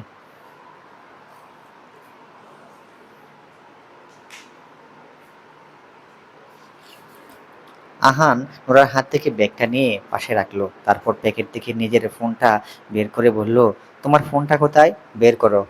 নোরা চট করে ওনার আড়াল থেকে নতুন ফোনটা বের করে আহানের দিকে বাড়িয়ে দিল। আহান ফোনটা হাতে নিয়ে লক করলো। সে দেখতে চাইলো নোরা মেসেজ টাইপ করার নিয়মটা ঠিকঠাক বুঝতে পারছে কিনা। স্ক্রিনের দিকে তাকিয়ে সে বলল, কাল থেকে তুমি কলেজে যাবে, সাকিবের সাথে যাবে ঠিকই, কিন্তু কলেজে ঢোকার পর আর ছুটির পর এই দুই সময়ের আমাকে একটা করে টেক্সট করবে। কোনো কারণে যদি সাকিবকে আশেপাশে না পাও বা কোনো ছেলে যদি তোমার পাশে আজেবাজে ব্যবহার করার চেষ্টা করে, সাথে সাথে আমাকে মেসেজ দিবে। কথা বলতে না পারো বলে নিজেকে কখনো দুর্বল ভাববে না। ক্লিয়ার? তোমার পেছনে এই আহান মির্জা দাঁড়িয়ে আছে, এটা সবসময় মাথায় রাখবে। আহানের এই শাসন আর অ- অ- অভয়বাণীর মিশ্রণ নোরাকে বুকের ভিতরে এক অদ্ভুত জোর এনে দিল। আজ পর্যন্ত কেউ তাকে এভাবে আগলে রাখার কথা বলেনি। কেউ তার সুরক্ষার দায়িত্ব নিজের খাতে তুলে নেয়নি। নোরা মুগ্ধ চোখে আহানের দিকে তাকিয়ে জোরে জোরে দুবার মাথা নাড়ালো। আহান নোরার সেই হরিণের মতো টানা টানা চোখের দিকে তাকিয়ে ক্ষণিকের জন্য একটু থমকে গেল। হিজাব ক্যাপটা খুলে ফেলার পর নোরার কপালের সেই সুন্দর তিলটা এখন স্পষ্ট দেখা যাচ্ছে। শ্যামলা রঙের এই মেয়েটার মাঝে যে এত মায়াবী একটা রূপ লুকিয়ে আছে, তা যতই দেখছে আহান ততই যেন এক অদৃশ্য জালের সাথে জড়িয়ে যাচ্ছে।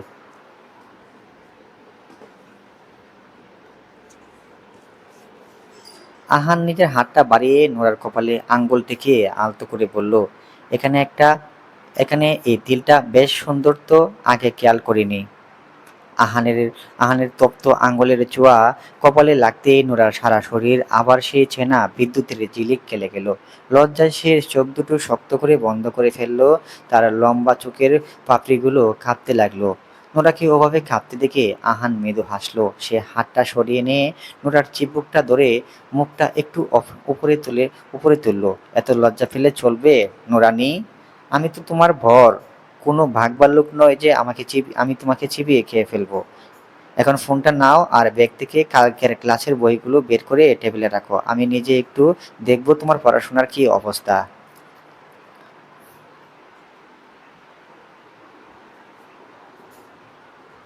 নোরা চোখ মেলে ফোনটা হাতে নিল। লজ্জায় তার গাল দুটো তখনও লাল হয়ে আছে। সে কার থেকে নেমে আলমারির দিকে এগোলো বইগুলো নেওয়ার জন্য। তার মনে হলো এই গম্ভীর সিআইডি অফিসারের কড়া শাসনের আড়ালে যে ভালোবাসার সমুদ্র আছে, সেখানে সে খুব সুখে ডুবে যেতে প্রস্তুত। নোরা টেবিল থেকে ইন্টারের নতুন বই আর খাতাগুলো নিয়ে এসে আহানের সামনে রাখলো। তার হাত দুটো তখনও সামান্য কাঁপছে। আহান একটা বই হাতে নিয়ে পাতাগুলো উল্টোতে উল্টোতে বলল, মাধ্যমিকের পর তো বেশ লম্বা একটা গ্যাপ গেছে। পড়াশোনার অনেক কিছুই হয়তো ভুলে বসে আছো। তবে বই পাওয়ার কিছু নেই, রেগুলার একটু সময় দিলে সব ঠিক হয়ে যাবে। আহান খাতা আর কলমটা নোরার দিকে এগিয়ে দিয়ে বলল, এই চ্যাপ্টারের প্রথম পাতাটা একটু রিডিং পড়ো তো তোমার মনে মনে। তারপর এখান থেকে ইম্পর্টেন্ট লাইনগুলো খাতায় নোট করো। আমি দেখি তোমার লেখার স্পিড কেমন। নোরা মাথা নাড়িয়ে বইটা কুলের উপর রেখে নিল। আহান ল্যাপটপটা আবার অন করে নিজের কাজে মনোযোগ দিল, কিন্তু তার তীক্ষ্ণ নজর রইল নোরার উপর। নোরা খুব মন দিয়ে পড়তে লাগলো। ভিতরে ভিতরে এখন শুধু এসির মৃদু গুঞ্জন আর নোরা যখন খাতায় কলম চালাচ্ছে সেই কসকস শব্দ। কথা বলতে না পারলেও নোরার মেধা যে ভালো তা তার লেখার ধরন দেখে বোঝা যাচ্ছিল। শান্ত মনে সে একটার পর একটা লাইন সুন্দর মুক্তোর মতো অক্ষরে খাতায় ঠুকে রাখল।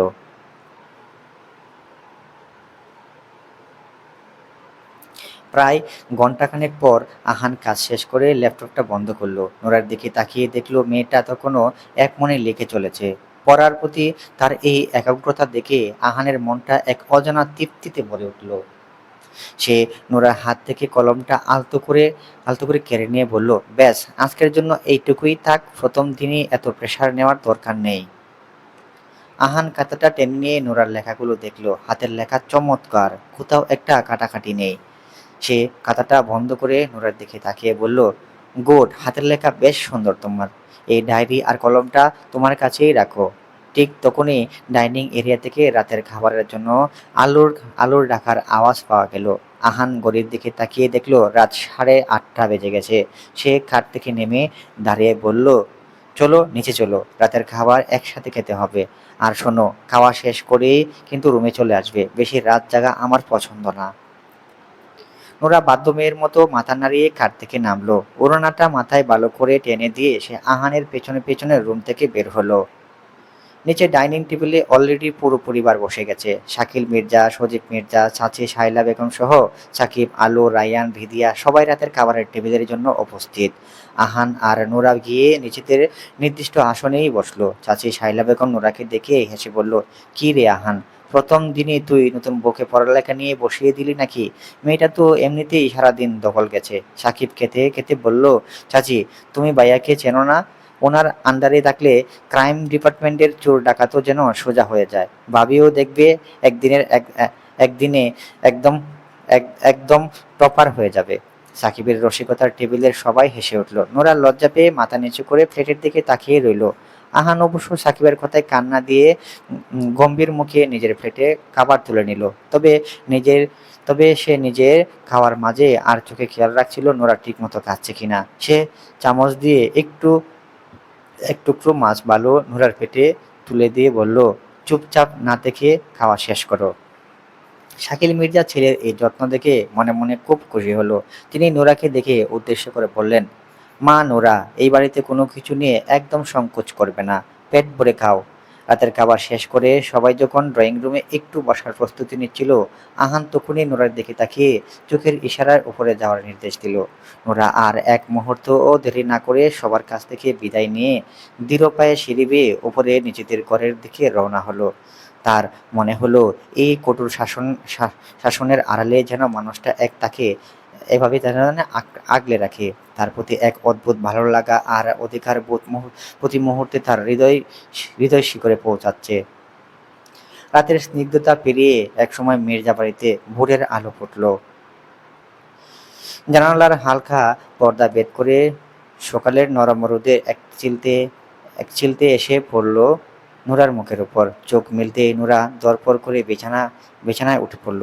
পাশের তাকিয়ে দেখলো খাট ফাঁকা, আহান রুমে নেই। লোকটা ভোরবেলাতে ট্রেকিং স্যুট পরে জগের জন্য বেরিয়ে গেছে। নোরা আর এক মুহূর্তও অলস সময় নষ্ট না করে বিছানা থেকে নামলো। প্রথমে ওয়াশরুমে ঢুকে হাত মুখ ধুয়ে ফ্রেশ হয়ে নিল। আয়নার সামনে দাঁড়িয়ে নিজের চুলগুলো শক্ত করে একটা কুফা বেঁধে সে নিজের ঘরের চাদরটা টেনে বিছানা গুছিয়ে রাখলো। তারপর একটি একটি ঝাড়ু নিয়ে ঘরদোর খুব সুন্দর করে পরিষ্কার করে নিল।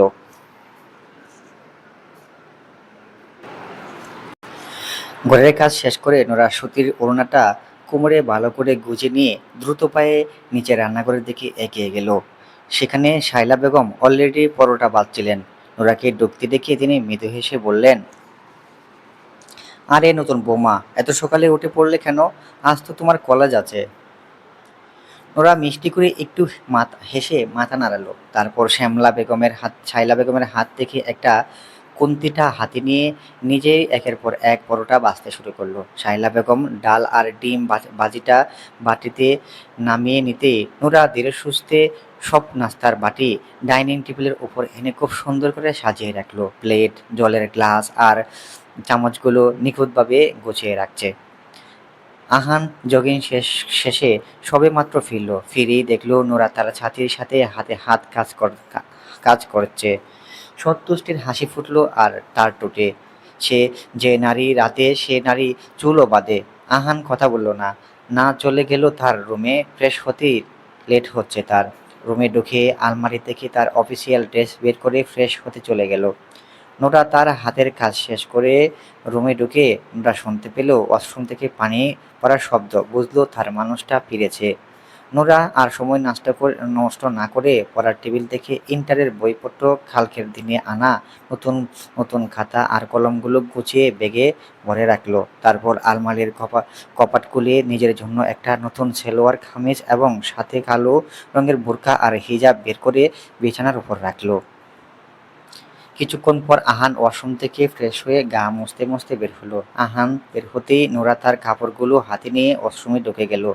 গোসল সেরে নতুন সালোয়ার কামিজটা পরে যখন সে ওয়াশরুম থেকে বের হলো, তখন তার তার এক এক ঢাল মাথা ভর্তি চুল একদম ভেজা। নোরা আলমারি থেকে বোরকাটা নিয়ে গায়ে জড়িয়ে নিল এবং হিজাবটা মাথায় বাঁধতে যাবে। ঠিক তখনই আহান তাকে বাধা দিয়ে গম্ভীর কণ্ঠে বলল, ভেজা চুলে হিজাব বাঁধতে হবে না, ঠান্ডা লেগে যাবে। নোরা হাত নামিয়ে ফিটফিট করে তাকিয়ে রইল। আহান ড্রেসিং টেবিলের ড্রয়ার থেকে হেয়ার ড্রায়ার মেশিনটা বের করলো। সে প্লাগ ইন করে নোরাকে আয়নার সামনে দাঁড় করিয়ে দিল। মেশিনের সাহায্যে আলতো করে নোরার ভেজা চুলগুলো শুকাতে শুকাতে আহান আয়নার দিকে তাকালো। নোরা মুগ্ধ ও লাজুক নয়নে আয়নার মাধ্যমে তার বরের এই যত্ন দেখছিল। চুল শুকনো হতেই আহানের নজর গেল বেডসাইডের টেবিলের দিকে। সেখানে নোরার নতুন ফোনটা কাল রাত থেকে চার্জে বসানো ছিল। আহান ফোনটা চার্জ থেকে খুলে নোরার ব্যাগের চেইনটা টেনে ভেতরে ভরে দিল।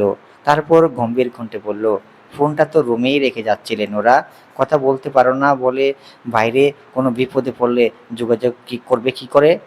আহানের কথা শুনে নোরা নিজের ভুল বুঝতে পেরে চট করে দাঁত দিয়ে জিভ কাটলো। তারপর দুই কান ধরে মাথা ঝাঁকিয়ে সরি বোঝালো। নোরা এই সহজ সরল ভঙ্গি দেখে আহানের ঠোঁটের কোণে এক চিলতে মিষ্টি হাসি ফুটে উঠল। সে নোরার হাত হাত দুটো কান থেকে নামিয়ে দিয়ে বলল, হয়েছে, আর কান ধরতে হবে না, এবার এদিকে এসো। আহান নিজেই অত্যন্ত নিখুঁত হাতে কালকের মতো করে নোরার মাথায় হিজাবটা বেঁধে দিল। ওনার পিনগুলো ঠিকঠাক গুঁজে দেওয়ার সময় সে নোরার চোখের দিকে তাকিয়ে কিছুটা নরম কিন্তু স্পষ্ট গলায় বলতে লাগলো, তুমি গ্রামের মেয়ে নোরা, শহরের অনেক কিছুই তুমি এখনো বুঝো না। এই শহরটা যতটা চাকচিক্যময় ততটাই বিপজ্জনক। এখানে চেনা অচেনা অনেকেই তোমাকে বিভ্রান্ত করার চেষ্টা করবে। কলেজে গিয়ে শুধু নিজের পড়াশোনায় মন দেবে, সাকিবের সাথে যাবে আবার সাকিবের সাথেই ফিরবে। কোনো নতুন মানুষ বা কোনো ছেলের সাথে অযথা মেলামেশা করার দরকার নেই। কোনো কিছু বুঝতে সমস্যা হলে বা কেউ বিরক্ত করলে সাথে সাথে আমাকে এই ফোনে টেক্সট করবে। ক্লিয়ার?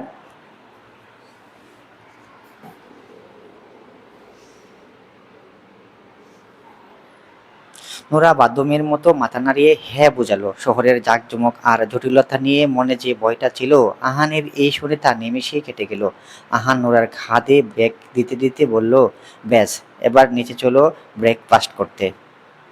আহান নুরাকে নিয়ে একসাথে সিঁড়ি বেয়ে নিচে নেমে এলো। ডাইনিং এরিয়ায় তখন ব্যস্ত বেশ ব্যস্ততা। শ্বশুর শাকিল মির্জা আর ছোট চাচা সজীব মির্জা ও একদম রেডি হয়ে নিচে নেমে এসেছে। নাস্তা শেষ করে সজীব মির্জা অফিসের উদ্দেশ্যে রওনা হবেন আর শাকিল মির্জা চলে যাবেন ওনার চেম্বারে।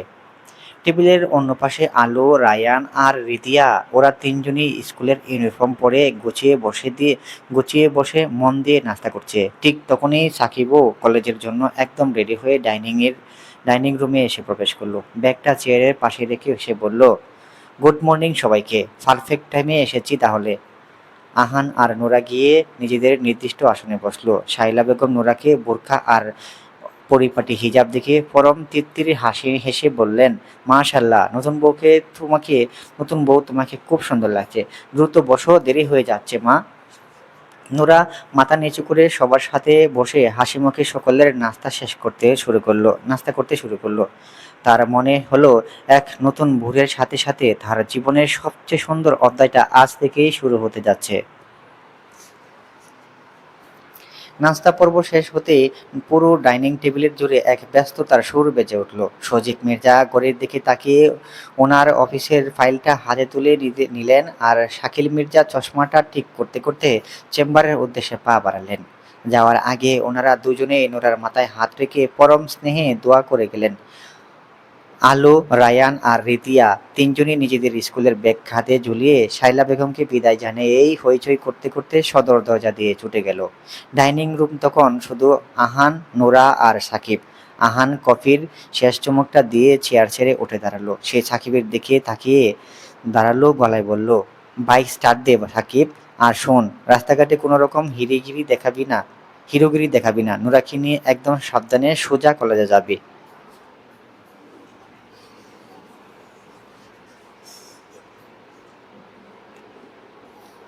সাকিব চট করে নিজের ব্যাগটা কাঁধে তুলে নিয়ে এক গাল হেসে বলল, আরে ভাইয়া, তুমি একদম চিন্তা করো না।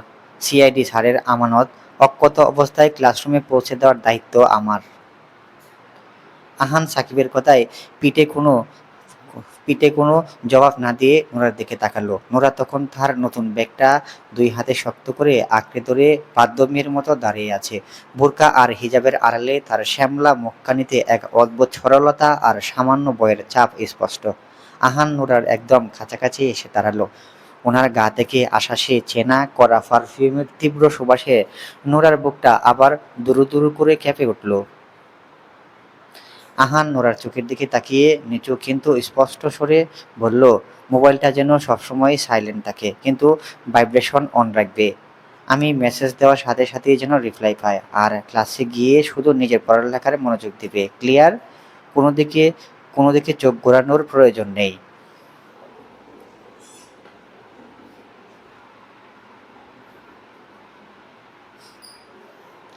নোরা ভীতসম্ভ্রান্ত নয়নে পিটপিট করে তাকে আলতো করে মাথা নাড়ালো। লোকটার প্রতি তার ভালো লাগার তৈরি হচ্ছে। বিয়ের আগে শুনেছে লোকটা অহংকারী, কই অহংকারের ছিটেফোঁটাও তো সে দেখলো না। মানুষ খালি খালি মিথ্যা রটায়। আহান আর এক মুহূর্তও দাঁড়ালো না। নিজের গাড়ির চাবিটা হাতে নিয়ে লম্বা কদমে সদর দরজার দিকে এগিয়ে গেল। নোরা অপলক চোখে তার বরের সেই চৌড়া নিরাপদ পিঠটার দিকে তাকিয়ে রইল। সেই মেয়েটা কিছুদিন আগেও সৎ মায়ের ঘরে শুধু লাঞ্ছনা আর মারধর পেয়েছে, আজ সে নিজের এক নতুন আকাশের খোঁজ পেয়েছে। কি ভাবছো ভাবিজান? চলো এবার আমাদের মিশন কলেজের দিকে রওনা দেওয়া যাক। সাকিবের ডাকে নোরার ভাবনার সুতোটা কেটে গেল। সে মিষ্টি করে একটু হেসে সাকিবের পিছনে পিছনে মির্জাবাড়ির ছেনা উঠোন পেরিয়ে বাড়ি বাইরের নতুন পৃথিবীর দিকে পা বাড়ালো।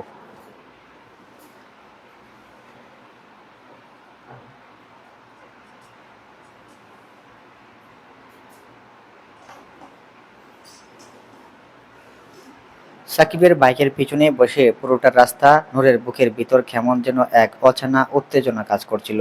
ঢাকার ব্যস্ত রাস্তাঘাট পেরিয়ে যখন বাইকটা এসে কলেজের বিশাল গেটের সামনে থামলো, তখন নোরার চোখ দুটো বিস্ময়ে বড় বড় হয়ে গেল।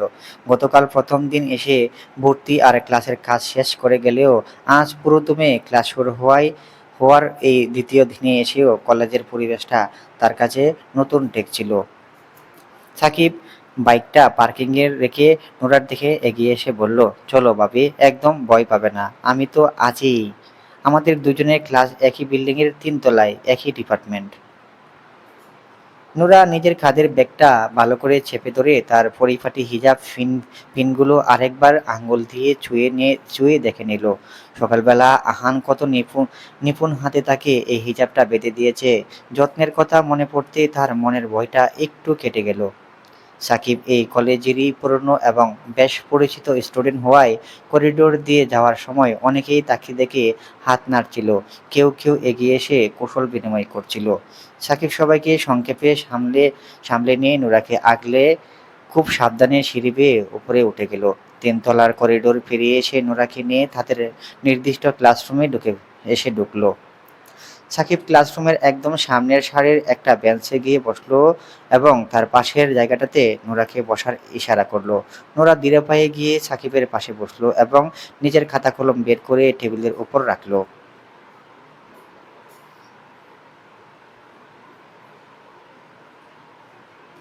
সাকিবকে ক্লাসে দেখে পেছনের সারির পুরনো বন্ধুরা অনেকে চেঁচিয়ে উঠল, কিন্তু সবার আসলে কৌতূহলটা তৈরি হলো নোরার ওপর। কুচকুচে কালো বোরকা পরা, নিপুণ হিজাবে ঢাকা নোরার শান্ত স্নিগ্ধ রূপ আর ঢানা ঢানা মায়াবী চোখ দুটো ক্লাসের সবারই নজর কেড়েছিল।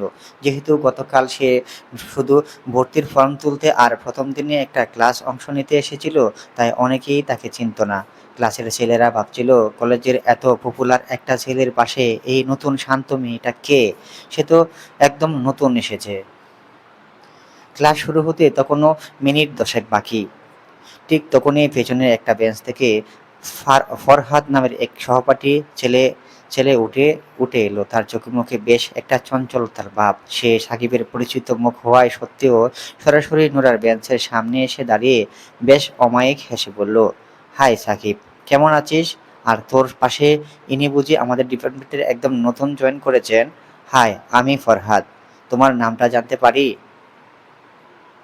ফরহাদ সরাসরি নোরার দিকে তাকিয়ে প্রশ্নটা করতেই নোরা ভীষণ চমকে গেল। চেনা অচেনা কোনো ছেলের সাথে এভাবে মুখোমুখি কথা বলার অভ্যাস তার নেই। তার এই তার উপর সে তো কথা বলতেও পারে না। নোরা অপ্রস্তুত হয়ে আমতা আমতা করে সাকিবের দিকে তাকালো। তার ফর্সা শ্যামলা মুখটা মুহূর্তেই ভয়ে আর সংকোচে ফ্যাকাশে হয়ে গেল। তার কানের কাছে তখন বাজছিল সকালে দেওয়া আহানের সে কড়া নির্দেশ, কোনো ছেলের সাথে অপ্রয়োজনীয় কথা বা ইশারা করার চেষ্টাও করবে না। ফরহাদ যখন নোরার উত্তরের আশায় আরেকটু ঝুঁকে ঝুঁকে বলতে গেল, কি হলো, নামটা বলবে না? ঠিক তখনই সাকিবের মাঝখানে দেওয়াল হয়ে দাঁড়িয়ে ফরহাদকে আটকে দিল। সে চেয়ার ছেড়ে সোজা হয়ে বসে ফরহাদের দৃষ্টিটা নিজের দিকে ঘুরিয়ে নিয়ে বেশ শক্ত আর গম্ভীর গলায় বলল, ওর নাম নুরা ফাতেহা, আর ও আমার ভাবি, আমার আমার আহান ভাইয়ার ওয়াইফ। ওর সাথে কোনো কথা বলতে হলে বা কোনো দরকার থাকলে সরাসরি আমার সাথে কথা বলবি, ক্লিয়ার? সাকিবের গলার স্বরে আহানের মতো অতটা ভারী ভাব না থাকলেও সিআইডি ভাইয়ার সাথে থেকে ওনার ধারালো সুরটা সে বেশ ভালোই রপ্ত করেছে। আর আহান ভাইয়ার নাম শোনা মাত্রই ফরহাদ সহ পেছনের যারা তাকিয়েছিল সবার বুকটা একবার দপ করে উঠল। আহান মির্জার ক্রাইম ডিপার্টমেন্টের দাপট আর গম্ভীর স্বভাবের কথা এই শহরের কারোরই অজানা নয়।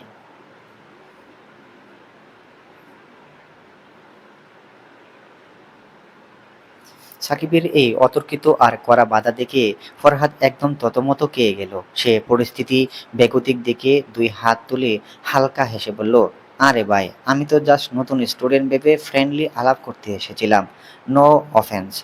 এই বলে সে আর এক মুহূর্তও দাঁড়ালো না, দ্রুত নিজের জায়গায় ফিরে গেল।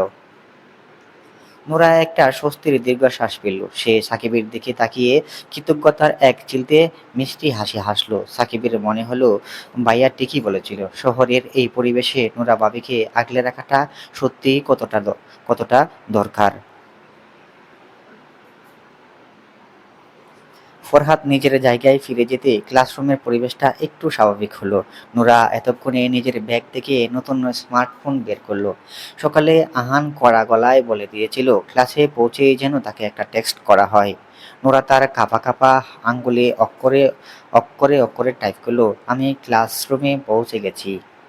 মেসেজটা পাঠিয়ে নোরা ফোনটা বুকের কাছে ধরে অপেক্ষা করতে লাগলো। সিআইডি হেড অফিসের জরুরি কাজের মাঝেও আহান রিপ্লাই আসতে মাত্র কয়েক সেকেন্ড সময় লাগলো।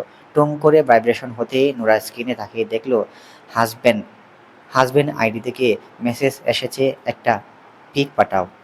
মেসেজটা পড়ে নোরার চোখ দুটো গোল গোল হয়ে গেল। সে তো আগে আগে কখনো স্মার্টফোনে সেলফি তোলেনি। কিভাবে ক্যামেরা অন করে ছবি তুলতে হয় তাও সে ভালো করে জানে না। সে ফোনটা হাতে নিয়ে কিছুটা বিভ্রান্ত মুখে স্ক্রিনের দিকে তাকিয়ে রইল। নোরার এই অসহায় অবস্থা দেখে পাশে বসা সাকিব মুচকি হেসে বলল, কি ভাবি, ভাইয়া বুঝি প্রুফ চাচ্ছে যে তুমি ক্লাসে ঠিকঠাক এসেছো কিনা? দাও ফোনটা, আমার কাছে দাও। নোরা স্বস্তির নিঃশ্বাস ফেলে ফোনটা সাকিবের হাতে বাড়িয়ে দিল।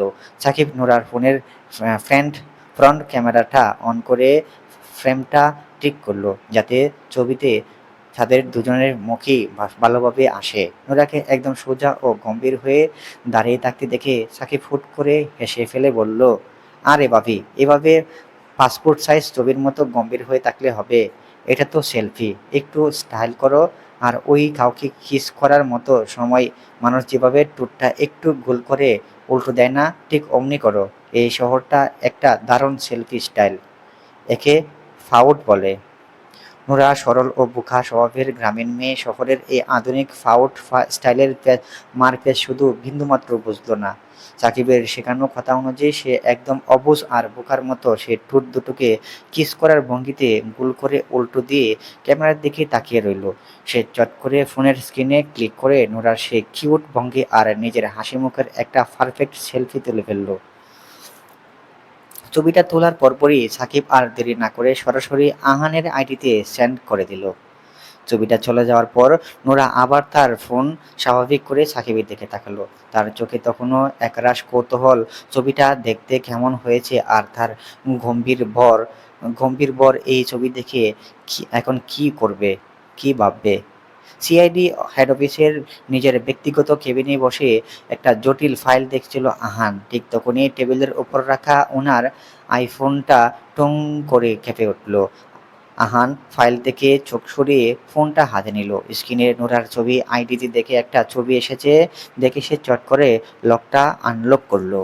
ছবিটা স্ক্রিনে ভেসে উঠতেই সিআইডি অফিসার আহান মির্জার চোখ জোড়া এক মুহূর্তে চরক গাছ হয়ে গেল। ছবির এক পাশে সাকিব দাঁত বের করে হাসছে আর তার ঠিক পাশে নোরা, বোরকা আর পরিপাটি হিজাব পরা নোরার সেই শান্ত মায়াবী মুখখানা। কিন্তু এটা কি করে রেখেছে মেয়েটা? ঠোঁট দুটোকে একদম গোল করে সামনের দিকে বাড়িয়ে একটু চুমু খাওয়ার ভঙ্গিতে ফাউট করে ক্যামেরার দিকে তাকিয়ে আছে। নোরার এই চরম রকমের ভঙ্গিটা দেখা মাত্রই আহানের বুকের ভেতরটা কেমন যেন একটা উলট-পালট হয়ে গেল। পরক্ষণে আহানের চোয়াল শক্ত হয়ে উঠল। এই মেয়ে এই স্টাইল কোথায় শিখলো? গ্রামের সহজ সোজা মেয়ে তো কাল পর্যন্ত ফোন অন করতেই জানতো না। আহান এক সেকেন্ডেও করে কটকাট করে কটকট করে অত্যন্ত কড়া ভাষায় একটা টেক্সট টাইপ করে পাঠালো, এই ছবি তোলার বুদ্ধি তোমাকে কে দিয়েছে?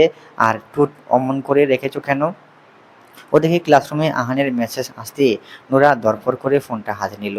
মেসেজটা পড়ে তার ফর্সা শ্যামলা মুখটা একদম আমসি হয়ে গেল। সে বুঝতে পারলো ও পাশে মানুষটা বেশ রেগে আছে। নোরা চট করে পাশে বসা সাকিবের হাতে কামচে মেরে ফোনটা তার চোখের সামনে ধরল। সাকিব মেসেজটা পড়ে জিভ কেটে মাথা চুলকাতে লাগলো। সে ফিসফিস করে বলল, ওহ, ওরে বে ওরে বেশ, ভাইয়ার ওই ইগোর কোনায় লেগে মনে হয়। দাঁড়াও, আমি সামলাচ্ছি। সাকিব নোরার ফোনটা নিজের হাতে নিয়ে দ্রুত টাইপ করে পাঠালো, ভাইয়া, আমি সাকিব। ভাবি তো সেলফি তুলতে পারে না, তাই আমি জোর করে স্টাইলটা শিখিয়ে দিয়ে ছবিটা তুলেছি। ভাবি তো খুবই ইনোসেন্ট, ও শহরের এসব বোঝে না, রাগ করো না। মেসেজটা পাঠিয়ে সাকিব নোরাকে বলল, কোনো চিন্তা করো না ভাবি, ভাইয়া আমার উপর চিল্লালেও তোমার উপর কিছু বলবে না। ওদিকে হেড অফিসের সাকিবের রিপ্লাইটা পেয়ে আহান একটা লম্বা শ্বাস ফেলল। তার ঠোঁটের কোণে এবার এক চিলতে সূক্ষ্ম স্বস্তির হাসি ফুটে উঠল। সে মনে মনে ভাবল, গাধাটা আমার সরল বউটাকে শহরের যত সব ফালতু স্টাইল শেখাচ্ছে। আর সে কোনো টেক্সট না করে ফোনটা টেবিলে রেখে দিল। তবে নোরার ওই ঠোঁট গোল করা নিষ্পাপ চেহারাটা ছবিটা চোখের সামনে থেকে কিছুতেই সরছিল না। ওর মন বলছিল জলদি ডিউটি শেষ করে বাড়ি ফেরত যায়। বউটাকে বুকের মাঝে জড়িয়ে ধরে উফ, অস্থির করে তুলছে মেয়েটা।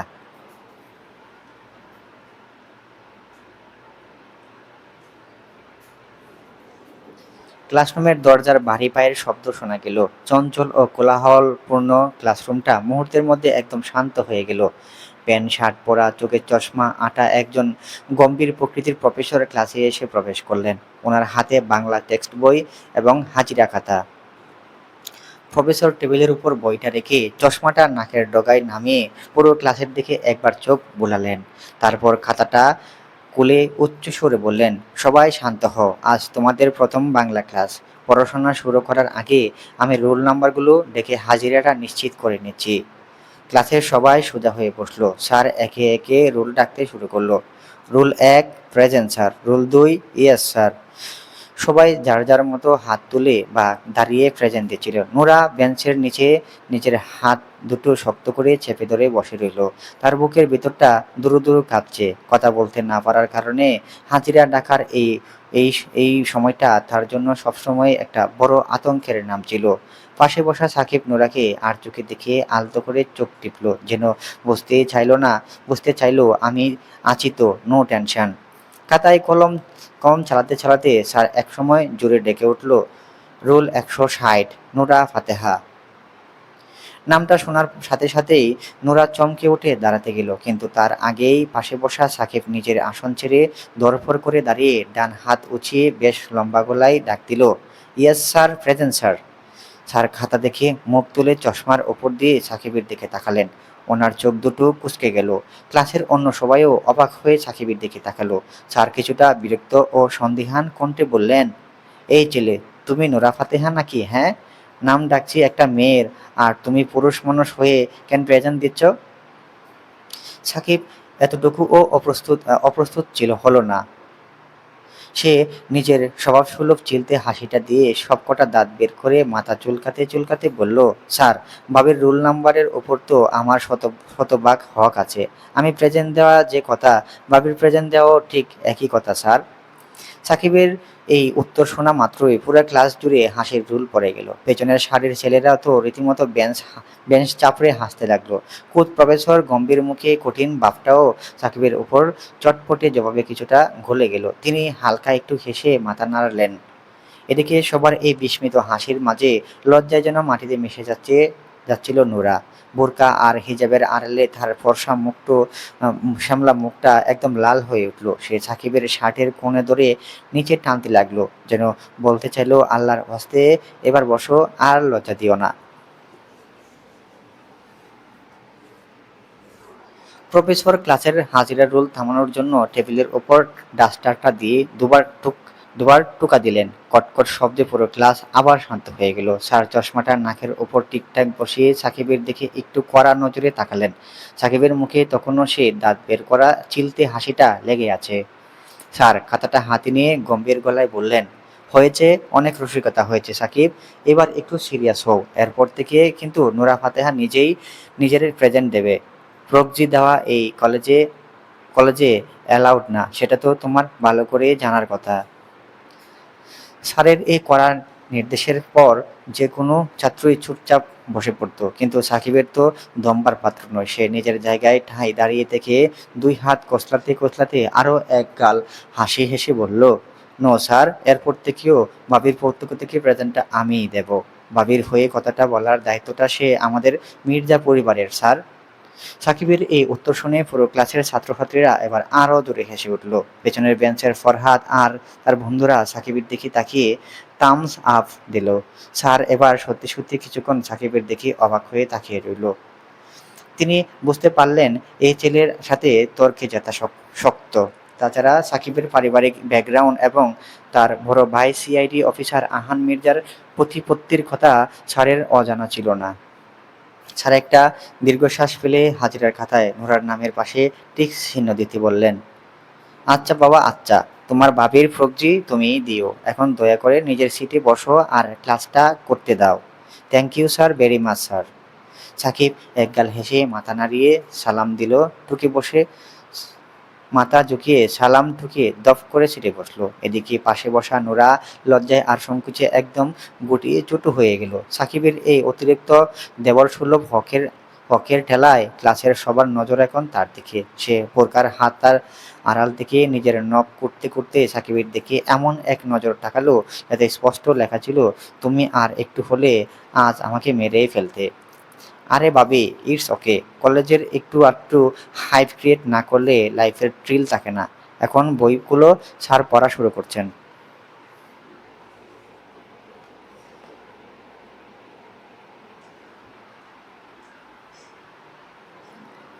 নোরা আর বাড়িয়ে কথা না বাড়িয়ে দৃঢ় হাতে আর বাংলা নতুন বইটা টেবিলের উপর মেলে ধরল।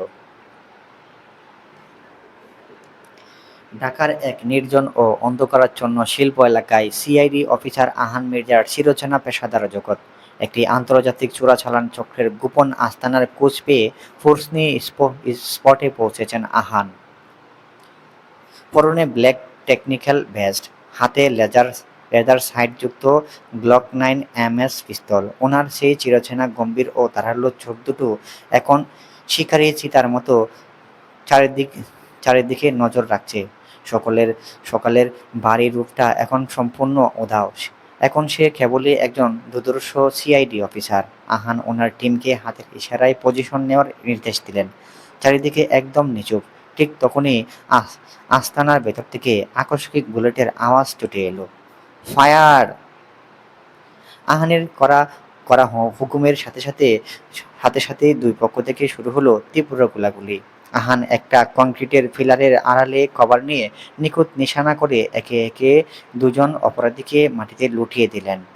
গোলাগুলির তীব্র শব্দে পুরো এলাকা কেঁপে উঠল। চক্রের মূল হোতা যখন পিছনের দরজা দিয়ে পালিয়ে যাওয়ার চেষ্টা করছিল, আহান ওনার চিতাবাঘের মতো ক্ষিপ্রতায় ফিলার ছেড়ে এক লাফে তার দিকে ছুটে গেলেন। কিন্তু ওত পেতে থাকা আরেকজন সন্ত্রাসী হুট করেই পাশ থেকে রড নিয়ে আহানের উপর চওড়া হলো। আহান চট করে বাম হাত দিয়ে রডের আঘাতটা প্রতিহত করলেও ভারী লোহার রডের তীব্র ঘর্ষণের ওনার ডান হাতের কনুইয়ের উপর চামড়া কেটে রক্ত ফিনকি দিয়ে বের হয়ে এলো। সামান্য এই আঘাতে আহান মির্জা দমে যাওয়ার পাত্র নন। চোয়াল শক্ত হয়ে উঠল ওনার। ডান হাতের ক্ষত অগ্রাহ্য করেই উনি এক ঝটকায় লোকটার হাত থেকে রডটা কেড়ে নিলেন এবং তার চোয়াল বরাবর একটা জোরালো পাঞ্চ বসালেন। এক আঘাতেই সন্ত্রাসী মাটিতে জ্ঞান হারিয়ে ধপাস করে পড়ে গেল। মূল অপরাধীকে বাকি ফোর্স এসে এতক্ষণে হ্যান্ডকাপ পরিয়ে ফেলেছে। মিশন সফল। আহান একটু গম্ভীর শ্বাস নিয়ে ওনার ব্লেজারটা টেনে ক্ষত স্থানটা ঢাকার চেষ্টা করলেন। কনুই থেকে তখনও টপ টপ করে রক্ত ঝরছে। ওনার টিম মেম্বাররা ব্যস্ত হয়ে ফার্স্ট এইড বক্স নিয়ে এগিয়ে আসতে চাইলেও কিন্তু আহান হাত তুলে তাদের থামিয়ে দিলেন। ওর শক্ত ও গম্ভীর মুখে ভেতার কোনো চিহ্নই ফুটল না।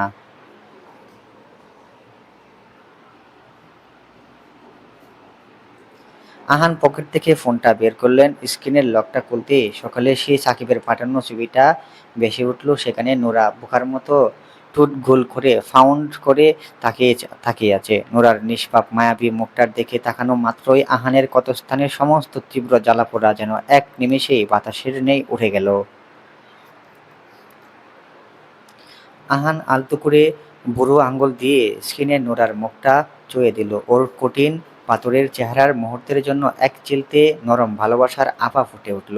সে মনে মনে ভাবল, এই সামান্য কাটার দাগ দেখলে মেয়েটা হয়তো ভয়ে আর কান্নাতেই স্থির হয়ে যাবে। ফোনটা পকেটে পুরে আহান ওনার টিমকে কড়া গলায় নির্দেশ দিল, সব গুটিয়ে নাও, আজ দ্রুত বাড়ি ফিরতে হবে। গল্পটি চলবে বিয়ের বন্ধনে আবদ্ধ। গল্পের প্রথম অংশ নূরা ফাতেহা। আমাদের এরকম সুন্দর সুন্দর গল্প আর কোনো চ্যানেলে আপনি পাবেন না। সো আমাদের চ্যানেলটি সাবস্ক্রাইব করে আমাদের পাশে থাকুন। এরকম নতুন নতুন গল্প একমাত্র আমাদের এই চ্যানেলেই পাবেন। সো চ্যানেলটি সাবস্ক্রাইব করবেন, বেশি বেশি সাবস্ক্রাইব করবেন, কমেন্ট করবেন, লাইক করবেন। আর দেখা হবে নতুন গল্পের নতুন পর্বে। এই পর্যন্ত ভালো থাকুন, সুস্থ থাকুন, বিদায়।